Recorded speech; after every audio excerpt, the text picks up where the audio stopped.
Our project name is the Earthquake Resistant Building. Earthquake resistant buildings are a part of earthquake engineering, a field that studies how to make safer structures. As you can see, there are some buildings that are destroyed because of the earthquake. And you can see this side, there are some buildings that are earthquake resistant. So this is why they are safe and these are destroyed. আমাদের প্রজেক্টের নাম bubble blast volcano. প্রথমে আমরা ভিনেগারের সাথে সামান্য খাবার রং এবং baking soda মিশিয়েছি, ফলে কার্বন ডাই অক্সাইড তৈরি হয়েছে। এর মধ্যে আমরা আরো দিয়েছি সামান্য লিকুইড সোপ। সাবান গ্যাস থেকে আটকে ঘন ফেনা তৈরি করেছে, যা দেখতে একটি জীবন্ত আগ্নেয়গিরি লাভার মতো। এটা হচ্ছে ভলকানো। মাটির নিচে তাপ যখন রাসায়নিক বিক্রিয়ার মাধ্যমে লাভা নামক উপাদানে তৈরি হয়, তখন সেটা মাটি থেকে উপরে উঠে নিচে উপড়ে পড়ে।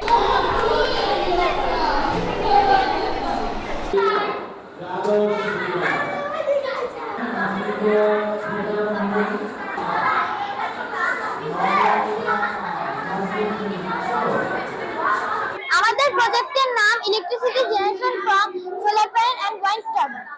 এটির কাজ বায়ুকলের মাধ্যমে বাতাস এসে বায়ুকলকে ঘোরানোর মাধ্যমে বিদ্যুৎ উৎপাদন হয়। আর সোলার প্যানেলের মাধ্যমে সূর্যের আলো পড়ে তাপ উৎপন্ন এবং বিদ্যুৎ উৎপন্ন হয়। এটা বিদ্যুৎ উৎপন্নতে সাহায্য করে।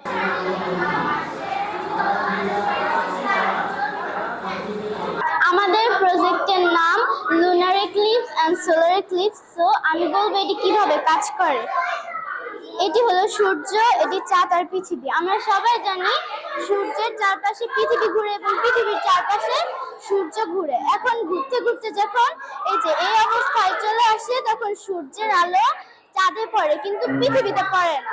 এখন যার ফলে দিনে অন্ধকার হয়ে যায়, আর এটিকে বলে সূর্যগ্রহণ। এখন আবার ঘুরতে ঘুরতে যখন এই তিনটি গ্রহ নক্ষত্র এবং উপগ্রহ যখন এই অবস্থায় চলে আসে, তখন সূর্যের আলো পৃথিবীতে পড়ে কিন্তু চাঁদে পড়ে না।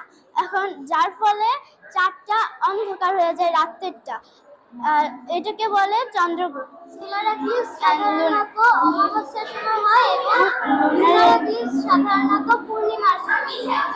আমাদের প্রজেক্টের নাম মার্স কলোনি। এখানে মঙ্গল গ্রহে মানুষের বসবাস সম্পর্কে এক্সপ্লেইন করা হয়েছে। আমরা এই প্রজেক্টটা বানিয়েছি কারণ পৃথিবী জনবহুল দেশ হয়ে যাচ্ছে, তাই মানুষের বসবাসের জন্য অন্য কোনো গ্রহে আমরা একটা বসবাস বানাতে চাই। তাই আমরা মঙ্গল গ্রহকে নিয়েছি, কারণ মঙ্গল গ্রহ পৃথিবীর সাথে অনেকটাই মিল। এখানে পানি বরফ আকারে থাকে, তাই আমরা এটিকে বেছে নিয়েছি। এখানে আছে লিভিং ডোম, এখানে দৈনন্দিন জীবনে সকল কাজ করেন। আর এটা হলো রিসার্চ ল্যাব, যেখানে হলো বিজ্ঞানীরা কোনো একটা কিছু গবেষণা করে সেটাকে নিয়ে আলোচনা করে। আর ওটা হচ্ছে রিসার্চ ল্যাব। হ্যাঁ, ওখানে হলো তারা গবেষণা করে সেই জিনিসটা এই রিসার্চ ডোমে আলোচনা করে। আর এটি হলো কমিউনিকেশন টাওয়ার, এটা দিয়ে সকল তথ্য অন্য গ্রহে যায়।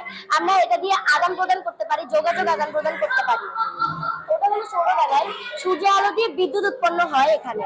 Today I will presenting you about our project. Our project name is Smart Irrigation System. এটা সিস্টেমটা হলো যখন মাটি শুকনা থাকবে, এটি কৃষিকাজ জন্য খুব গুরুত্বপূর্ণ। মাটি যখন শুকনা থাকবে অটোমেটিক্যালি পানি দিবে। মাটি যদি ভিজা হয়ে যাবে, পর্যাপ্ত পানি পেয়ে যায়, তখন এটা থেমে যাবে। এটি বাংলাদেশের কৃষি প্রধান অনেক বেশি গুরুত্বপূর্ণ। এখন আমাদের মাথায় প্রশ্ন আসতেই পারে যে বাংলাদেশের মানুষ কি কাজটা করতে পারবে?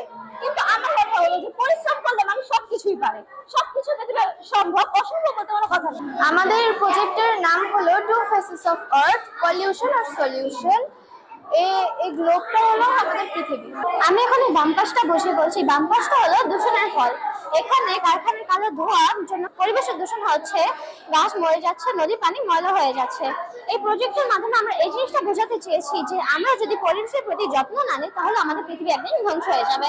এটা হলো সমাধান, অর্থাৎ সবুজ পৃথিবী। এখানে আমরা উইন্ডমিল আর সোলার প্যানেল দ্বারা সহজে পরিষ্কার বিদ্যুৎ তৈরি করতে পারছি, যা বায়ু দূষণ করে না। এখানের পানি নীল ও পরিষ্কার। এখানে মানুষ সুস্থ ও পশু পাখি সুস্থ রয়েছে, মানুষের হাসি খুশি রয়েছে। আমাদের প্রজেক্টের নাম উইন্ডমিল।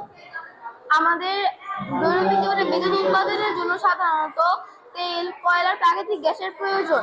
এখন প্রাকৃতিক গ্যাস তো একদিন একদিন শেষ হয়েই যাবে, আর বিদ্যুৎ আমাদের জীবনে প্রতিদিনের জন্যই প্রয়োজন। এখন বিদ্যুৎ ছাড়া আমরা থাকতে পারি না, যেমন ফ্যান তো আমাদের অবশ্যই প্রয়োজন। এখন যদি কোনো সময় এসব খনিজ পদার্থগুলো শেষ হয়ে যায়, তাহলে আমরা বাতাসের সাহায্যে বিদ্যুৎ উৎপাদিত হয়। এটা ব্যাটারির সাহায্যে ঘুরে।